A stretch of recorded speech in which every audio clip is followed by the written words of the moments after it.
ઓમ શ્રી ગણેશાય નમઃ. જય શ્રી કૃષ્ણ મિત્રો. લોટી લઈ ગયો નારાયણ. મિત્રો, આ સરસ મજાની કથા છે, સરસ મજાની વાર્તા છે, એક ડોસીમાની છે, ભગવાન નારાયણની કથા છે. પૂરા ધ્યાનથી અને મનથી સાંભળજો.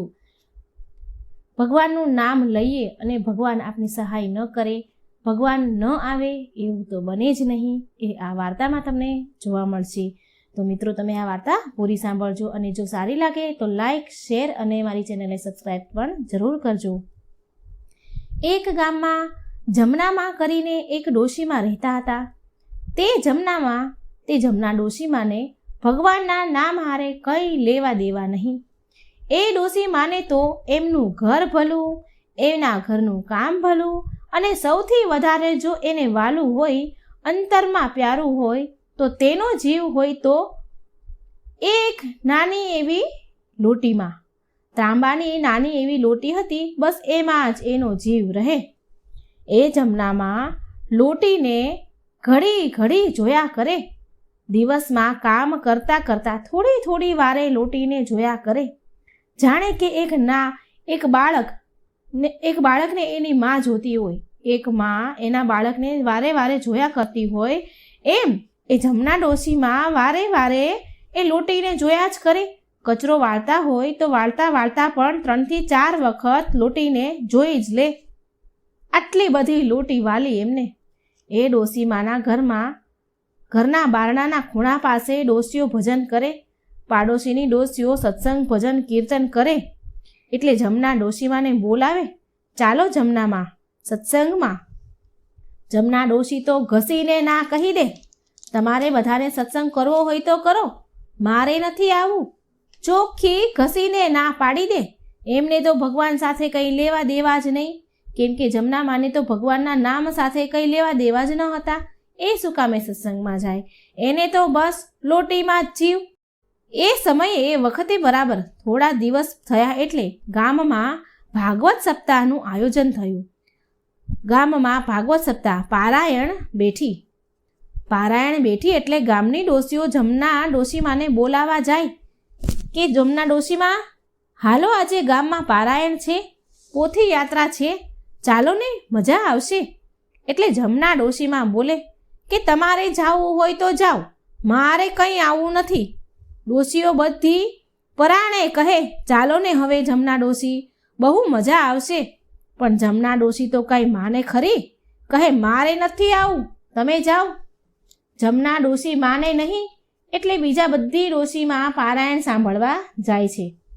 પોથી યાત્રા કરી અને કથા વાંચનાર ભટ્ટ દાદાએ ભાગવત કથાનો પ્રારંભ કર્યો.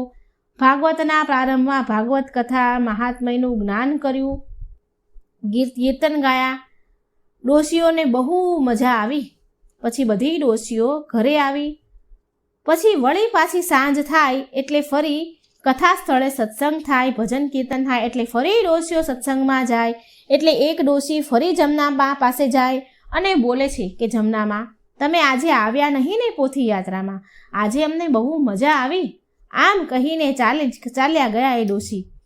બીજો દિવસ થયો. બીજા દિવસની સવાર થઈ એટલે ફરી બીજી બધી ડોશીઓ કથા સાંભળવા જતા.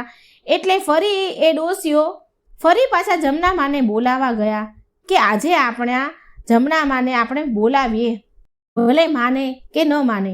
જો માને અને ભગવાનના 2 નામ લે તો એનો ભવ સુધરી જાય. આમ કરીને ફરી પાછી બીજી બધી ડોશીઓ જમનામાને બોલાવા જાય. પણ આ તો જમનામા હતા, એને ભગવાનને કંઈ લેવા દેવા નહીં. ફરી જમનામાએ ના પાડી દીધી, મારે નથી આવું. આમ બીજી બધી ડોશીઓ 1 દિવસ, 2 દિવસ, 3 દિવસ, ચોથા દિવસની સવાર થઈ એટલે ફરી બીજી બધી ડોશીઓ જમનામાને બોલાવા ગઈ. એને એવું કે ચાલ ભાઈ, 2 ભગવાનના એ નામ લેશે, કદાચ સુધરી જાય તો એમનો ભવ પાર થઈ જાય. એમ કરીને આ બધી ડોશીઓ ભલે ન આવે છતાં પણ જમનામાને બોલાવા જાય. ચોથા દિવસની સવાર થાય એટલે ફરી ડોશીઓ જમનામાને બોલાવા જાય કે આજે તો હાલો ને હાલો, આજે તો નંદ ઉત્સવ છે, હાલો, બહુ મજા આવશે. બધી ડોશીઓ પરાણે જમનામાને કહે. જમના ડોશી વિચારે, એમને એમ થયું કે આ બધી કેટલા દિવસથી મારી વાહે પડી છે, મારી પાછળ પડી છે, તો એક દિવસ જઈ આવું ને તો આ બધી મારી લોહી પીતી બંધ થઈ જાય. એમ કરીને વિચાર કરે છે અને કથામાં જાય છે. જમના ડોશીમાને તો કથા સાથે કંઈ લાગે વળગે નહીં, પણ આ ડોશીઓ રોજ લોહી પીતી એટલે એ કથામાં જવા તૈયાર થઈ ગયા. બધી જ ડોશીઓએ હાથમાં થેલી લીધી, તેમાં મૂઠડી ઘઉં ચોખા લીધા. અને જમના ડોશીએ હાથમાં થેલી તો લીધી, પણ તેમાં ચોખા ઘઉં મૂઠડી નહીં, પણ તેમાં તેનો જે જીવથી વાલી જે લોટી હતી નાની એવી એ લીધી. અને જમના ડોશી ગયા બધાની હારે કથામાં. હવે એ દિવસે કથામાં નંદ ઉત્સવ હતો, એટલે બહુ લોકો આવે, બહુ ભીડ હોય, બેસવાની જગ્યા મળે નહીં, એટલે આ બધી ડોશીઓ વહેલી જ પહોંચી ગઈ કથામાં. ભટ્ટદાદા કથા વાંચવા આવે એ પહેલાં બધી ડોશીઓ પહોંચી ગઈ. અને જમના ડોશી તો ત્યાં સરસ મંડપ બાંધેલા હતા, એટલે એક મંડપના થાંભલા પાસે ટેકો દઈને બેસી ગયા અને આંખ બંધ કરીને બેસી ગયા. બીજી બધી ડોશીઓએ સત્સંગ કર્યો. ભટ્ટદાદાને આવવાની વાર હતી, માટે બધી ડોશીઓએ સત્સંગ ચાલુ કર્યો. અને જમનામાં તો ટેકે આંખો બંધ કરીને સૂઈ ગયા. એમને તો નીંદર આવી ગઈ. પછી આવ્યા ભટ્ટદાદા. એમણે મંગલાચરણ કર્યું, ધૂન ગવડાવી, કથા કરી, નંદ ઉત્સવ કર્યો. ભટ્ટદાદાની પણ તે ડોશી ઉપર દૂરથી નજર પડી એટલે ડોશીમાં સૂઈ ગયા હતા. એમણે પણ જોયા. પછી તો પ્રસાદ વહેંચાયો પંજરીનો અને બધા એ પ્રસાદ લીધો અને ઊભા થઈને ચાલતા થાય છે. ભટ્ટદાદા ઉતરીને તેના ઉતારે ગયા. કથા પૂરી થઈ એટલે ત્યાં એમના ઉતારે ગયા. બધી ડોશીઓ જે જમનામાં જોડે હતી એ બધી ઊભી થઈ, પણ જમનામાં ઊભા ન થયા. બધી ડોશીઓને તો ફાળ પડી કે અરે આ જમનામાં તો ટેકે સૂઈ ગયા છે, જમનામાં ગયા કે શું, કેમ હલતા નથી? એટલે ડોશીઓએ હાથ બાવડું પકડી અને ઉઠાડ્યા અને ઊભા થાવ કે કથા પૂરી થઈ ગઈ. જમનામાં કહે કે કથા પૂરી થઈ ગઈ. જમનામાં ઊભા થયા અને થેલી લીધી તો થેલી સાવ હળવી ફૂલ જેવી લાગી. એટલે જમનામાને તો ફાળ પડી. એટલે એને ઝટ થેલીની અંદર જોયું તો થેલીમાં લોટી નહીં, લોટી કોઈક ચોરી ગયું. પછી તો શું જમનામાએ ઉપાડો લીધો, બધી ડોશીઓ સાથે બોલવા લાગ્યા, ઝઘડવા લાગ્યા કે હું તમને બધાને ના પાડતી હતી, મારે નથી આવું, મારે નથી આવું. જુઓ હું અહીં આવી, બોલો મારો શું ફાયદો થયો? મારી લોટી કોઈક લઈ ગયું, મારી જીવથી વાલી લોટી લઈ ગયું કોઈક. મારી લોટી વગર તો મારો જીવ મૂંઝાય. હવે હું કંઈ ન જાણું, મને મારી લોટી લઈ આવી દો, મારી લોટી લાવી દો. એમાં એક ડોશીમાં તો એમ બોલ્યા, અરે આને ક્યાંથી અહીં લાવ્યા, આને ન લાવ્યા હોત તો સારું હતું. હવે શું કરશું, એની લોટી ક્યાંથી લાવી? કથામાં ઘણા લોકોને પૂછ્યું બધી ડોશીઓએ કે તમે કોઈએ લોટી જોઈ, કોઈ લોટી લઈ ગયું, ત્રાંબાની નાની એવી લોટી હતી, લોટી ખોવાઈ ગઈ છે, તમે કોઈએ જોઈ? પણ કોઈ હા ન પાડે. તો એક ડોશીમાં બોલ્યા કે એક કામ કરીએ કે પેલી કથા વાંચતા ભટ્ટદાદાને પૂછીએ, એને કદાચ કોઈકને લોટી લઈ જતા જોયા હશે. એટલે બધી ડોશીઓ જમનામાને લઈને ગયા ભટ્ટદાદાના ઉતારે. ભટ્ટદાદા બોલ્યા, આવો ડોશીમાં. એટલે એક ડોશી બોલ્યા કે હે ભટ્ટ બાપા, આ જમનામાં કોઈ દી કથામાં ન આવે અને આજે અમે પરાણે એને કથામાં લાવ્યા, અને એમાં એના અંતરમાં વાલી એક લોટી હતી અને એમાં એમનો જીવ લોટીમાં અને લોટીમાં જ રહે, અને કથામાં આવ્યા તો એ લોટી સાથે લઈને આવ્યા અને કોઈક એની લોટી લઈ ગયું. તમને ખબર છે એ લોટી કોણ લઈ ગયું? ભટ્ટ બાપા બોલ્યા, ક્યાં છે જમનામાં? જમના ડોશી બોલ્યા, આ રહ્યા જમનામાં. ભટ્ટદાદા ઓળખી ગયા કે આ તો એ જ ડોશી છે. હું કથા વાંચવા પહોંચ્યો એની પહેલાં સૂઈ ગયા હતા અને કથા પૂરી કરીને આવ્યો તો એ ઉઠ્યા ન હતા, આ એ જ ડોશી છે. ભટ્ટદાદા બોલ્યા. ભટ્ટદાદાએ એની બુદ્ધિ વાપરી અને બોલ્યા, અરે હા, આ ડોશીમાની લોટીને તો મેં જોઈ હતી. એક છોકરો એની લોટી લઈને જતો હતો. એટલે જમનામાં બધી ડોશીઓને ધક્કો મારીને ભટ્ટદાદાની આગળ ઊભા રહી ગયા અને બોલ્યા કે હે ભટ્ટદાદા, એ છોકરો કોણ હતો? ભટ્ટ બાપા બોલ્યા કે એ મને ખબર નથી, એના બાપાનું નામ મને આવડતું નથી. જમનામાં બોલ્યા કે તમને એ છોકરાનું નામ આવડે છે? ભટ્ટદાદા બોલ્યા કે એ છોકરાનું નામ તો નારાયણ હતું. જમનામાં બોલ્યા, હે? જમના ડોશી તો બધી જ ડોશીઓને હારે લઈને ઉપડ્યા અને ગામમાં જે સામે મળે એ બધાને જ પૂછે કે આપણા ગામમાં કોઈ નારાયણ નામનો છોકરો છે, એ કોનો છોકરો છે? જે મળે એને બધાને જ પૂછે, એટલે જે મળે એમ કહે કે ડોશીમાં આ નામનો છોકરો તો મેં જોયો નથી, આ નામ જ અમે તો પહેલી વાર સાંભળ્યું. જે કોઈ એમને સામે મળે ને પૂછે તો બધા જ આવો જવાબ આપે. જમના ડોશી બોલે, અરે ના, પેલા ભટ્ટ દાદાએ તો કીધું છે કે નારાયણ નામનો છોકરો મારી લોટી લઈ ગયો છે. આમ પૂછતા પૂછતા બધી ડોશીઓને રાત પડી ગઈ, પણ લોટી મળી નહીં, ના નારાયણ મળ્યો. ડોશીમાની રાત થઈ ગઈ, નીંદર આવે નહીં. સાંજે તો તેમણે વાળું પણ ન કર્યું, જમ્યા નહીં, કેમ કે જીવ તો એનો લોટીમાં જ હતો. આખી રાત આમથી તેમ તડફડિયા મારે, પડખા ફરે, આટા ફેરા કરે. આખી રાત વિચાર કર્યો કે અરે આ નારાયણ કોનો દીકરો હશે, ક્યાં રહેતો હશે. બહુ વિચાર કર્યા પણ તેને કંઈ યાદ આવ્યું નહીં. ખાધું એ નહીં અને ઊંઘ્યા પણ નહીં કે અરે આ કોણ છે નારાયણ. આમ ને આમ સવાર પડ્યું. સવાર થયું એટલે કથાનો 5મો દિવસ થયો. રોજ જમનામાને બોલાવા આ બધી ડોશીઓ આવતી, પણ 5મા દિવસની સવાર થઈ એટલે જમનામા તો નાહી ધોઈને તૈયાર થઈ ગયા અને પેલી બધી ડોશીઓને બોલાવા ગયા કે હાલો કથામાં નથી આવવું. જમનામાને કથા હારે તો કંઈ લેવા દેવા નહોતા, પણ જમનામાને તો ખાલી પેલી લોટી જ જોઈતી હતી, લોટી માટે જ જવું હતું. એને તો કંઈ ભગવાન હારે લેવા દેવા નહીં.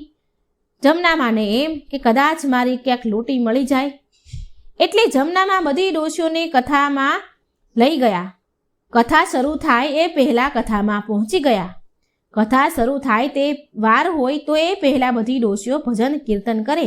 એમાં એક ડોશીએ ભજન ચાલુ કર્યું કે ઓમ નમો ભગવતે વાસુદેવાય. એવામાં તો જમનામાં બોલ્યા કે ડોશીમાં તમે બંધ થાવ, તમારે આજે નથી ગાવાનું, આજે તો હું ભજન ગાઈશ. બધી ડોશીઓ તો જમનામાની સામે જોવા લાગી, ચોંકી ગઈ. એ વિચાર કરે કે અરે આ જમનામાં કોઈ દી ભજન કીર્તનમાં આવ્યા નથી, કોઈ દી ક્યાંય ભગવાનના મંદિરે ગયા નથી, કોઈ દિવસ સત્સંગ કર્યો નથી, કોઈ દિવસ કથામાં આવ્યા નથી, તો આ જમના ડોશી ગાશે શું? અને એમની વાત પણ સાચી હતી કે કોઈ દિવસ એ ક્યાંય ભજન કીર્તન કથા મંદિરે ક્યાંય ગયા નહોતા, તો એને શું આવડે ભજન? બીજી ડોશીઓ બોલે કે જમનામાં શું તમે ગીત ગવડાવશો, ભજન ગવડાવશો? જમનામાં બોલ્યા, અરે હા, હું ભજન ગવડાવીશ. અને જમનામાએ તો એક લીટીની ધૂન બનાવી, ખાલી ને ખાલી એક જ લીટીની ધૂન બનાવી.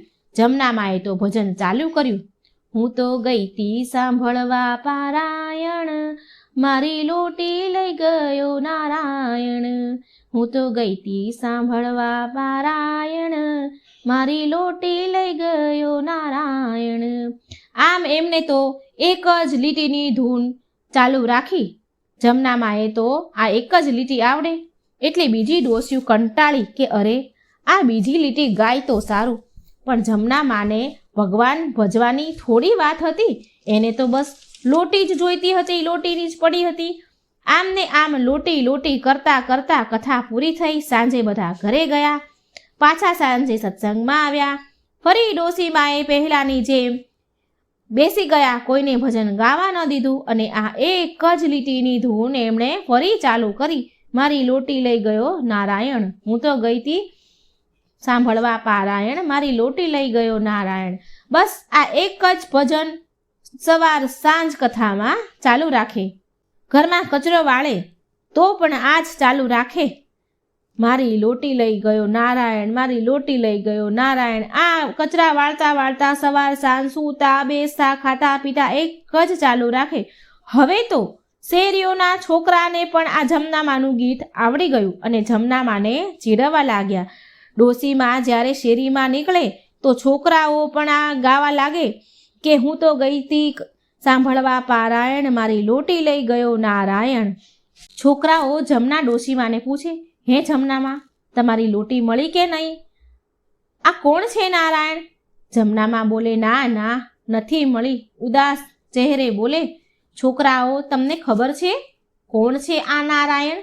છોકરાઓ બોલે, ના ના જમનામાં, આ નારાયણ નામનો તો કોઈ દી છોકરો અમારી સાથે રમવા આવ્યો નથી અને અમે જોયો પણ નથી.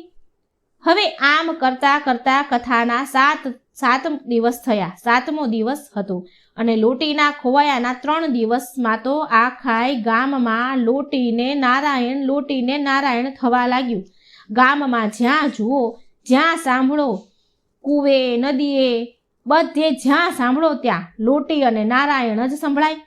ગામમાં ગમે ત્યાં જાઓ, ગમે ત્યાં ઊભા રહો, બધા આ જ વાતું કરે કે પેલા જમનામાની લોટી મળી કે નહીં. આ બાજુ વૈકુંઠમાં ઉપર ભગવાન લક્ષ્મી નારાયણ, માં લક્ષ્મી અને ભગવાન વિષ્ણુ જુએ છે બધું. એટલે લક્ષ્મીજી બોલ્યા કે આમ તો જુઓ ખરા સ્વામી, તમે આમ જુઓ પ્રભુ, બધે લોટી નારાયણ થવા લાગ્યું. પેલા ભટ્ટ દાદાએ તમારું નામ આપ્યું ત્યારનું આખા ગામમાં નારાયણ થાય છે. લોટી લઈ ગયા નારાયણ, આખું ગામ એવું કહે છે. અને પેલા જમના ડોશીમાને તો લોટી વગર ગળે ખાવાનું પણ નથી ઉતરતું. આખા ગામમાં તમારું નામ વગોવાય છે પ્રભુ. એક કામ કરો, લક્ષ્મીજી વિષ્ણુ ભગવાનને કહે છે, એક કામ કરો ને પ્રભુ, તમે જઈને એની લોટી આપ્યાઓ ને એટલે તમારું નામ લેતા બંધ થાય, તમને વગોવતા બંધ થાય. નારાયણ પ્રભુએ લક્ષ્મીજીની વાત માની અને શ્રી નારાયણ ભગવાને એ સમયે નાના એવા બાળકના સ્વરૂપ લીધું અને નારાયણ બની અને હાથમાં નાની એવી ત્રાંબાની લોટી લઈને છેક વૈકુંઠમાંથી ધરતી પર આવ્યા જમનામાને લોટી આપવા માટે. કથાનો 7મો દિવસ હતો. જમનામાં કથામાં આવીને બેસી ગયા હતા. ભગવાન આવ્યા લોટી લઈને અને જમનામાને બૂમ પાડી કે ઓ જમનામાં, તમારી લોટી મળી ગઈ કે નહીં? જમનામાં ઉદાસ થઈને બોલ્યા, ના રે ના, લોટી મળી નથી અને મને તો લોટી વગર ખાવાનું ગળે ઉતરતું નથી. લોટી વગર તો મને ઊંઘ પણ આવતી નથી. અને ત્યારે ભગવાને કીધું, બાળ સ્વરૂપમાં નારાયણ આવ્યા હતા, એને બોલ્યા કે લો જમનામાં, આ તમારી લોટી, હું તમને લોટી આપવા આવ્યો છું, લોટી દેવા આવ્યો છું. આટલું ભગવાન બોલ્યા એટલામાં તો જમનામાએ લોટી હાથમાંથી જટ આંચકી લીધી અને લોટીને ફેરવીને જોવા લાગ્યા અને બોલ્યા કે આ જ મારી લોટી છે. પછી ભગવાન થોડાક 2 ડગલા પાછળ હટી ગયા. એમને ખબર કે આ ડોશીમાં પકડશે. જમનામાં બોલ્યા કે તારું નામ શું છે અને તું આ લોટી તને ક્યાંથી મળી? એટલે ભગવાન બોલ્યા, મારું નામ નારાયણ છે. જમનામાં તરત જ નારાયણનો હાથ પકડવા ગયા ત્યાં તો ભગવાન દોડીને ચાલ્યા ગયા, ભાગી ગયા. પછી સાંજે કથા પૂરી થઈ. છેલ્લો દિવસ હતો, પોથી યાત્રા નીકળી. એટલે એક ડોશીમાં ગીત ગાતા હતા કે રસિયો રૂપાળો રંગ રેલિયો, ઘેર જાવું ગમતું નથી. એટલે જમનામાએ ડોશીમાને ગીત ગાતા બંધ કરાવી દીધા અને બોલ્યા, ગીત તમે નહીં ગાશો, હું ગાઈશ. બધી ડોશીઓ વિચાર કરે કે આ ફરી ડોશી એકની એક ગીતની કડી ચાલુ રાખશે. અને એક ડોશીમાએ તો પૂછ્યું, હે જમનામાં, તમારી લોટી મળી ગઈ? જમનામાં બોલ્યા, હા, મારી લોટી મને મળી ગઈ. એટલે એ ડોશીમાં બોલ્યા કે હાશ, હવે તો લોટીનું ગીત નહીં ગાય. જમનામાએ તો ચાલુ કર્યું, હું તો ગઈ તી સાંભળવા પારાયણ, મારી લોટી દઈ ગયો નારાયણ. જમનામાએ છેક પોથી યાત્રા પૂરી થઈ ત્યાં સુધી આ લોટી દઈ ગયો નારાયણ એ ગીત ચાલુ રાખ્યું. તો મિત્રો, આ સરસ મજાની વાર્તા હતી અને આ કથામાં કહેવાનો ભાવાર્થ એવો છે કે તમે તમારા સ્વાર્થ માટે પણ જો તમે ભગવાનનું નામ લો ને તો પણ તમારો સ્વાર્થ પૂરો કરવા માટે નારાયણ આવે જ છે. એમાં કોઈ સંશય નથી. પણ તમારે એનું નામ લેવું પડે છે, એમને યાદ કરવા પડે છે. તો મિત્રો, જો તમને આ વાર્તા સારી લાગે તો લાઈક કરજો, શેર કરજો અને મારી ચેનલમાં જો નવા હોય તો સબસ્ક્રાઈબ જરૂર કરજો. કમેન્ટ બોક્સમાં શ્રી લક્ષ્મી નારાયણનું નામ જરૂર લખજો. જય શ્રી કૃષ્ણ. રાધે રાધે. Thank you.